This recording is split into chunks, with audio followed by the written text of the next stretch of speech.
Good evening, good afternoon, and good morning from wherever you're watching within this country, Kenya, or outside the country. I'm your host, Celesta Mary underscore RN. That is my YouTube channel. I want you to like it, I want you to share, and I want you to subscribe so that you can listen because I'm your host, your clinical nurse educator, and I'm also a mentor to many nurses.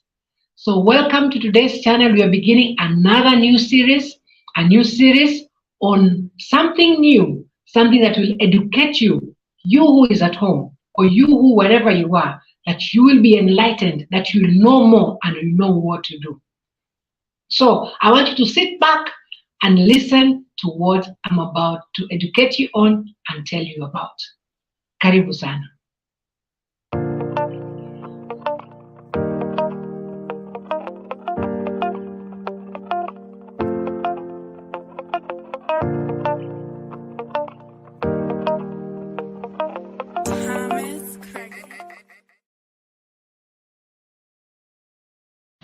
Welcome back. Today I will be educating you about vital signs.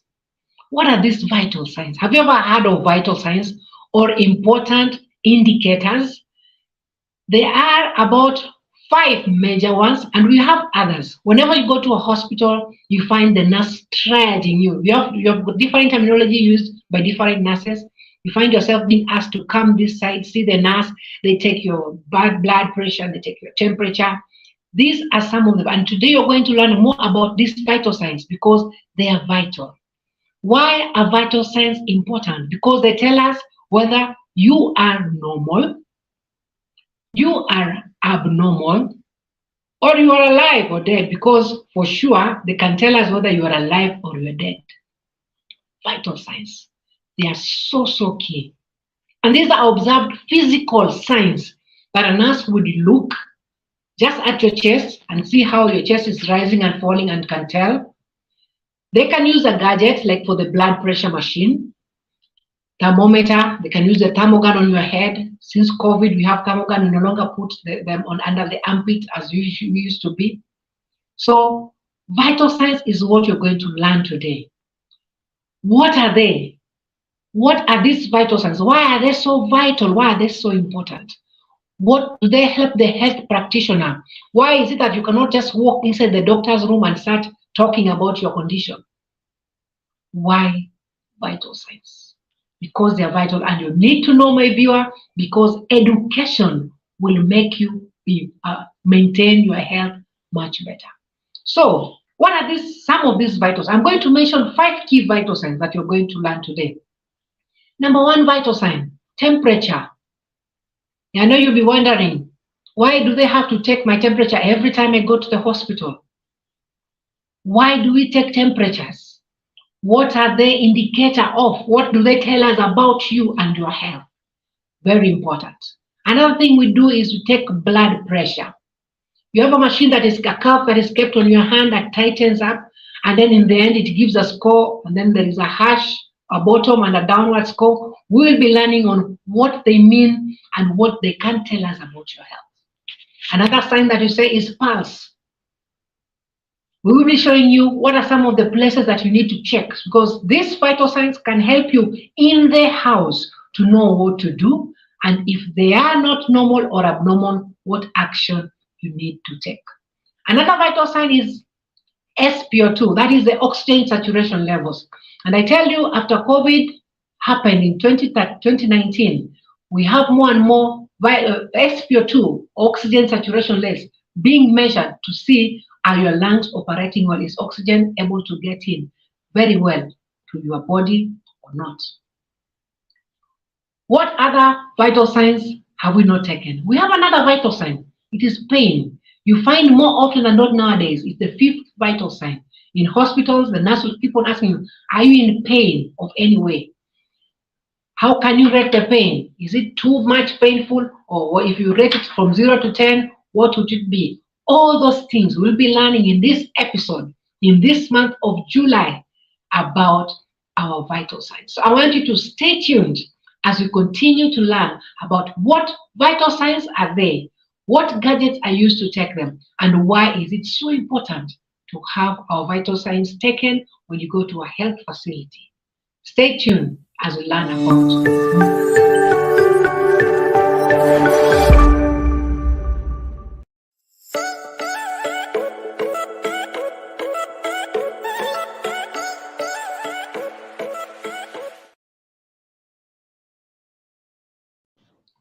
So we've been learning.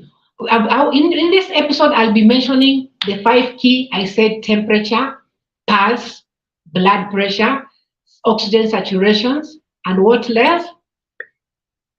I've said temperature, pulse, blood pressure, SpO2, and pain. 5 key things. We do have other things that are taken when you go to a hospital facility, like your weight and your height. And you always wonder, why do they have to keep on telling me to step on the weighing scale? Why do they always have to take my height? This is what you're going to learn. Now, one important thing that you need to know, that before you take any vital signs, even before we talk about all the vital signs that we'll be talking about, they need to be taken accurately. You need to use the right machine to take the right vital sign. If you use a wrong machine, it will give you an error, and that can lead to a ripple effect and have the doctor do or act wrongly. Very important. When are these vital signs? Apart from knowing that vital signs are supposed to be taken correctly, there are rules on when to take them. Somebody cannot just walk in and they sit down immediately and you ask them to take their blood pressure. Like for example, there are some vital signs that you need to let the patient sit down, calm down first before you take them. What are some of the things that can affect when you are taking these vital signs? Somebody could have taken coffee and then just rushed into the hospital. If you are to take the pulse and the blood pressure, obviously even the temperature might be affected. Why? Because of the things you have drunk. If you have just drunk something immediately and you take a vital signs, it may cause some variations. Another thing could be illnesses. Some of the things that can make your vital signs to be abnormal. You might say, oh, me, I've been well, I've not done anything, but it is an indicator that there could be an illness that is going on. Something is cooking in your body that you don't know. But to us, it's an indicator to take precaution and work out on whatever it is. Other things could be activity. You have just been running. For those of people who live in Mombasa, you're running after the ferry and you're going to the hospital, and immediately you arrive, you're panting.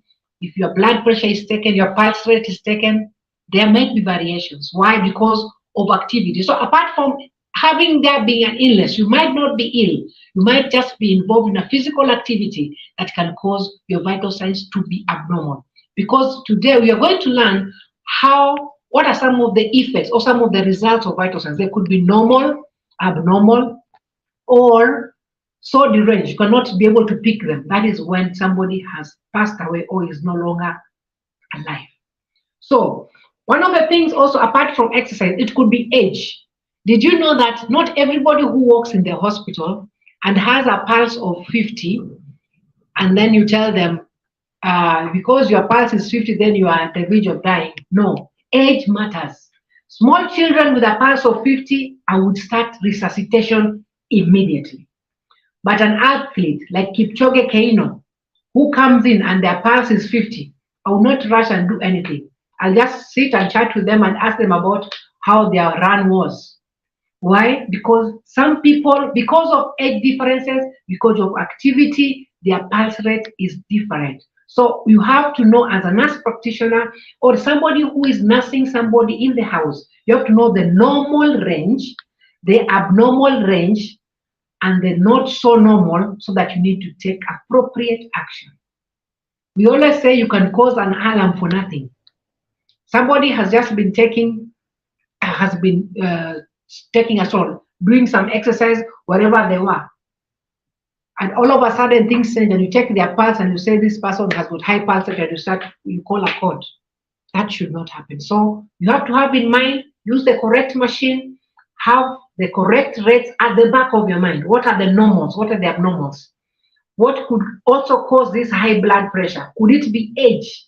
Could it be what somebody has eaten? Could be the environment. There are people who live in certain environments that make their blood pressures to be lower than the others. And I told you, people who live on the highlands, you'll find their vital signs will not be the same range as people who live in the lowlands. So you need to know and put on all those factors.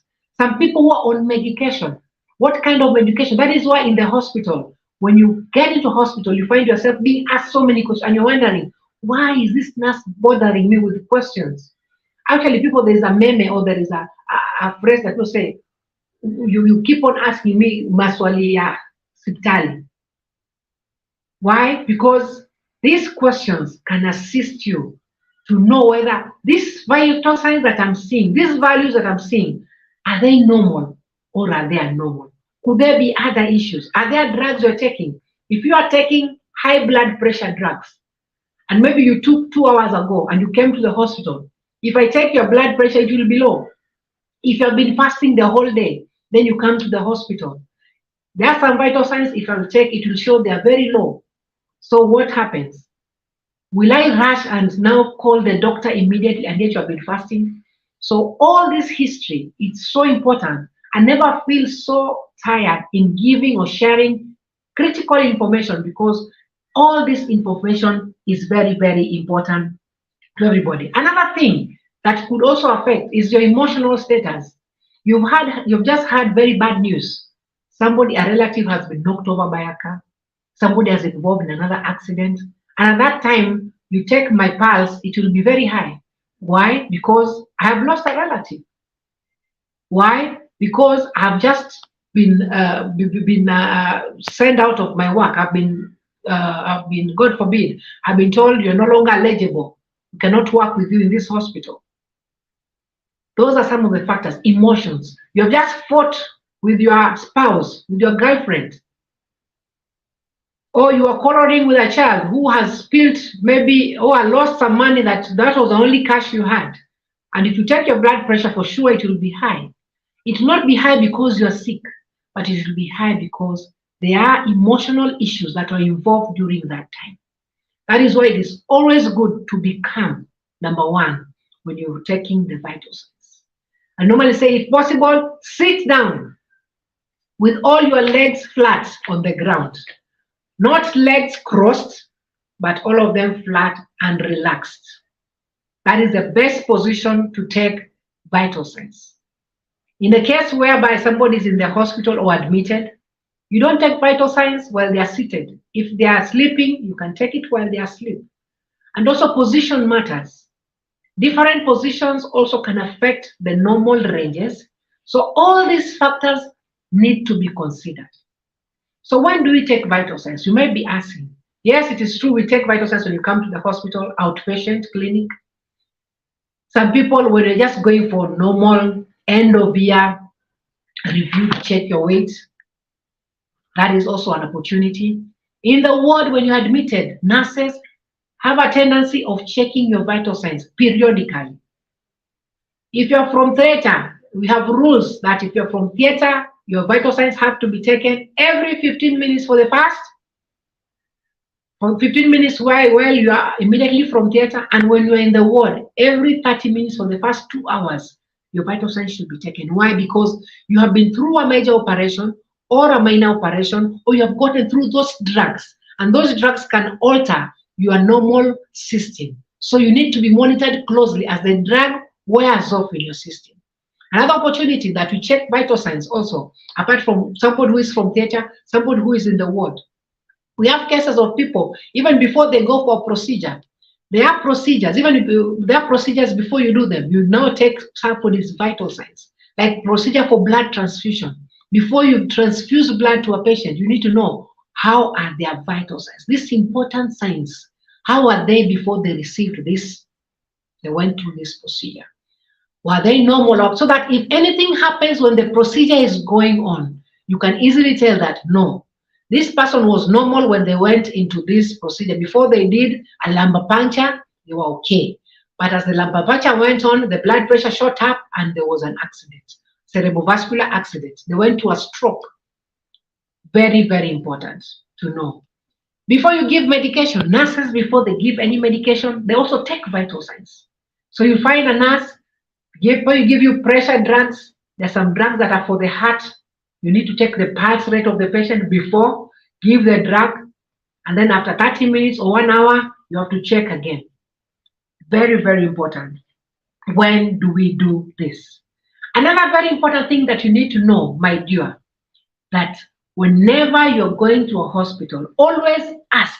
Remember, your health is your wealth. Your health is your asset.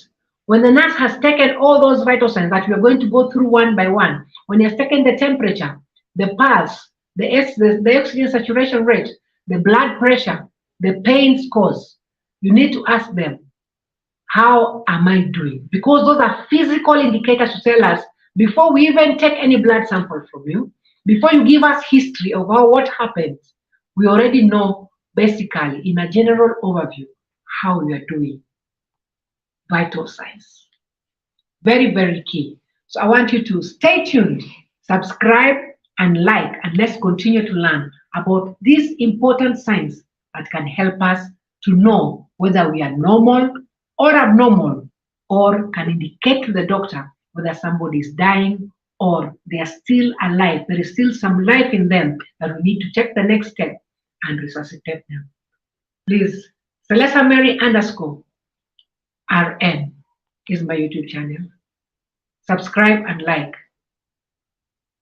Stay tuned as we go into the next.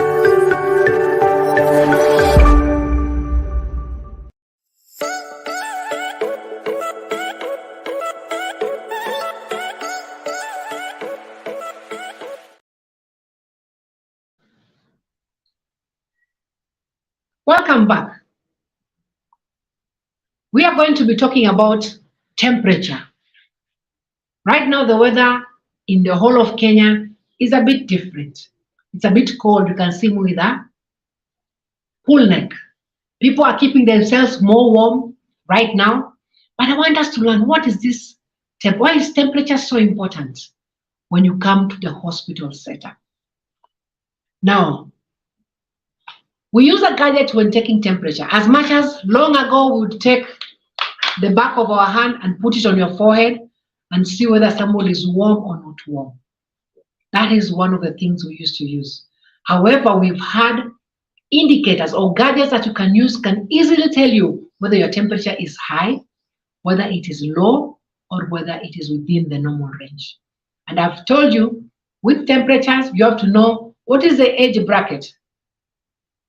Because very young people, very old people, their temperature can range widely. Adults, they have the normal. We have a range for the adults. So what is this temperature? What does temperature tell you about? Now, you need to understand what happens in somebody's body before the temperature can rise or fall.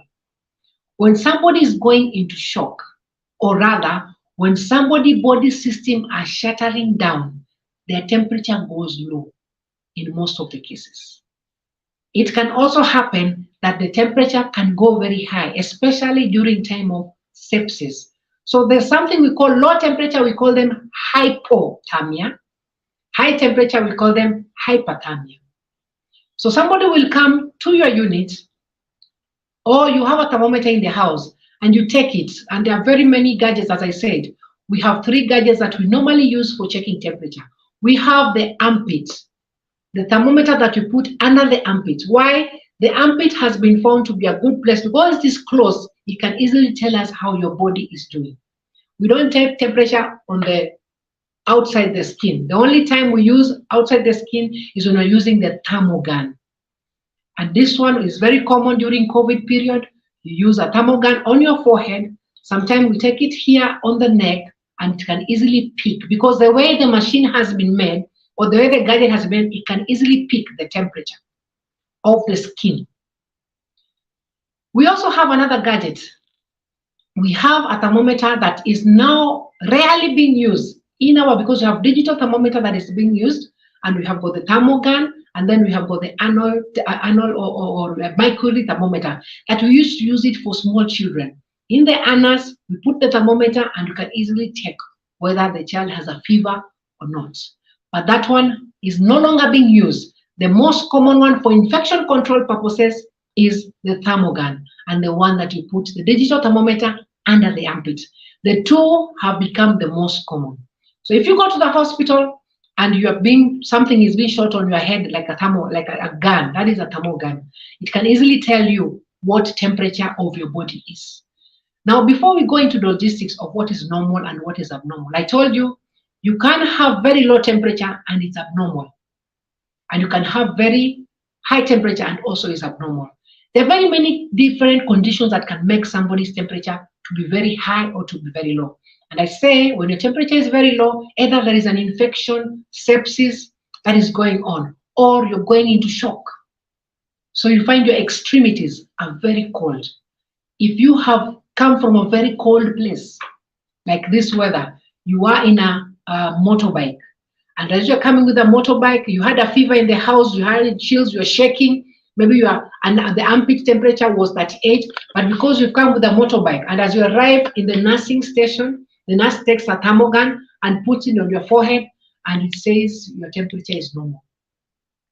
Why? It was used on the skin. So there are things that can affect the temperature and not give us the correct temperature of the body. We say being exposed to air, having showered with cold water, that could be also another thing. If you're exposed to ice or you've drunk something very cold, you have been, you have washed your face with a cold towel. Those are some of the things that can affect these thermal guns that we use on your forehead. Why? Because your forehead has been exposed to cold or warm touch, so that by the time you're taking the temperature, it will give a wrong reading. So it's always good to take time and relax and observe first. Don't be in a hurry to take immediately. Some people who are exposed in heat, you could have been from a salon and you're on a dryer. And as your hair was being, you're on a dryer, then you rush to the hospital like if it's in a vicinity. And when they take your temperature, it shows you it is very high. And you start to panic and you're wondering, why is my temperature so high? It's because you're exposed to some form of heat, blow dry or hair dryer. And that has caused your skin, because it's normally a skin temperature. You could have drunk coffee, hot cup of coffee, hot cup of chocolate. All this can alter your temperature. So it's always good to take the real temperature when all these factors have been considered, so that you give it time. Another 30 minutes you can retake. And that is why in the health sector, for children, you find it taken, and then after a while, it is taken again. We expose you abnormal temperatures. What about abnormally high temperatures? There are people generally, they are warm-bodied. I know human beings, we are warm-bodied, we are warm-blooded animals. However, there are people who are naturally, they are warm. A temperature of 37.5, 37.7 is normal. That is how their body is always.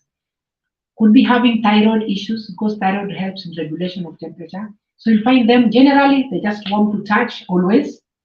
Their temperatures are high because of underlying conditions in the body that make them high. So you won't get alarmed when somebody who already has a normal existing high temperature as normal, and then you take it again, could be you don't need to do anything. Then there are people whose body are abnormally low, always, they're always cold. Whether it is cold weather, whether people are sweating, whatever it is. It could be genetics, it could be familial. However, majorly, there has to be something that is going on in your body when your bodies have got extremes. So I always say this, in the healthcare setup, we have something you call normal distribution curve. In a normal population, 80% will mimic a certain characteristics. But we have the other 10% who are abnormally low and 10% who are abnormally high. And I say this could be because of a disease process that is happening within somebody. Temperatures. Very, very important. When you go to a health facility, get to know, what is my temperature? Is it high? Is it within normal range? Ask the doctor. And as you give information about what you have drunk, where you were, if you're a truck driver, staying on the engine, sometimes that heat is generated a lot. or you've been in a car where there was AC, you had put on the AC, it's a bit cool and cold.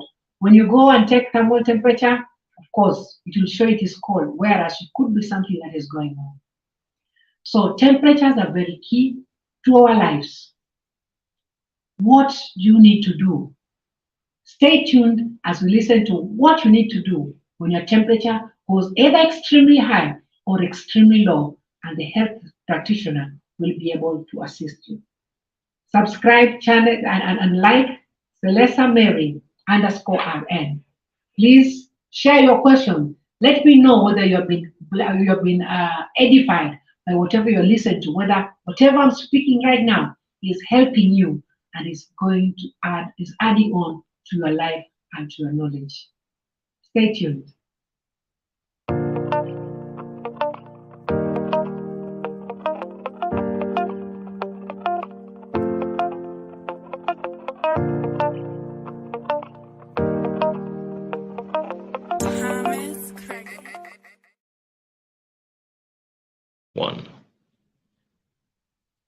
Welcome back. We are talking about temperatures. Now, I want us to give us just a quick thing. When you are in the house, if you're a mother, you have a child, you're in the house, and maybe you have an armpit thermometer. You have a digital thermometer that you can put it under the armpit, that you have to wait until it clicks. It tells you it is ready. Then you know you have taken the right temperature. Because if you remove it prematurely, or you leave it too much, then it might start giving you errors. So what happens when the temperatures are very high? You're in the house alone, you're an adult, the temperature is very high, and you feel cold. And because mostly whenever your temperature starts going up, you start shaking. The body is trying to adjust. That's why you feel somebody having dry gas when the temperatures are very high. So initially, you feel so uneasy. Temperature rise never makes anybody comfortable. It always makes you feel uneasy. The worst thing you can ever have. High fevers makes you feel so uneasy, you cannot say you are feeling so bad. The best thing to do, number one, is to remove all the clothing. We always say for children, undress. Take them to shower with warm, not with cold water, with warm water. Why? When you are hot and then you shower with warm water, it allows the skin pores to open, and when they open, the heat is released. So the easiest remedy in the house before you go to medication, expose. If you have a full neck like me, get it off. Rush to the bathroom, shower, and don't sponge yourself. Shower and don't dry your body. Leave it as it is. It allows the wetness to help your body to cool down. Very important. Now, when push comes to shove, you are unable to rush to the hospital immediately, we have a way that people normally use. Most parents prefer to use paracetamol. Actually, paracetamol has been found to be a very easy to use drug in the household, but unfortunately, it is becoming abused. Many young people, even old people, have been found to abusing paracetamol. And that is why I don't encourage, as a health practitioner, to have medication in the house. Why? Because abuse, there's a tendency to get medication to be abused. And if a child gets and swallows all of them, their liver will be damaged. So we don't encourage having medication in the house. However, for fevers, we have Calpol. I'm not ascribing to any brand.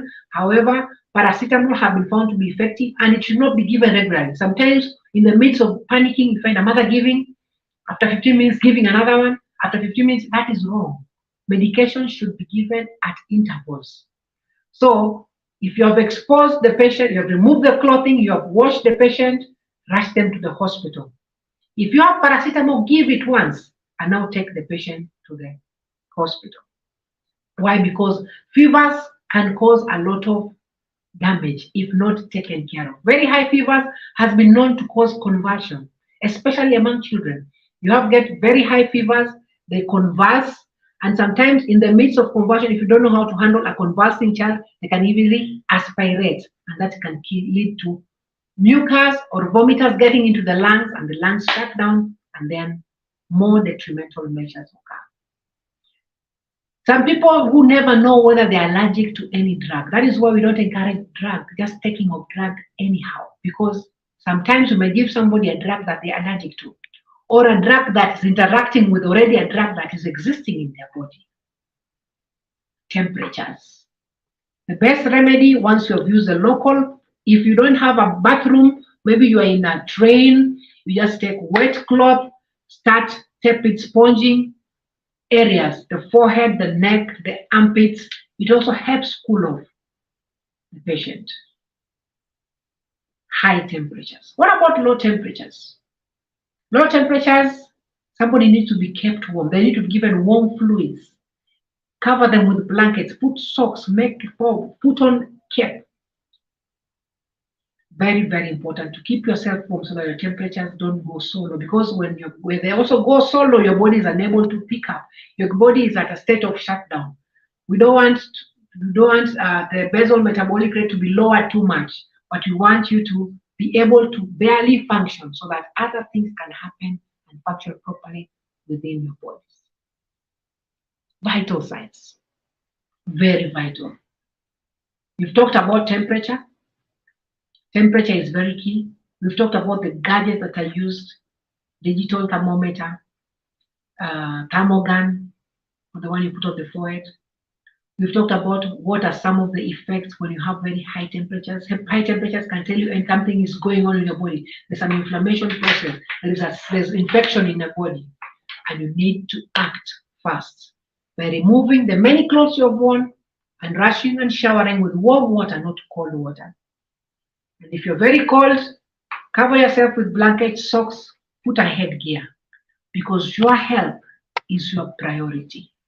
Do not let your neighbor, do not let yourself have high temperatures in their house without taking action, and also rushing to the hospital, because there you'll be assisted to avoid complications of very high temperatures or complications of very low temperatures, because even low temperatures can cause you to die. The body just shuts down kabisa, and you cannot be resuscitated anymore. My dear viewers, Celesta Mary _RN is my YouTube channel. Thank you very much for viewing. Stay tuned for next episode. We are going to learn about another vital sign that is vital, that will help you know or take better care of your own health, and also help your neighbors, and thereby save many lives, because your health is your wealth as much as my health is my wealth. Thank you very much and have a good day. Bye.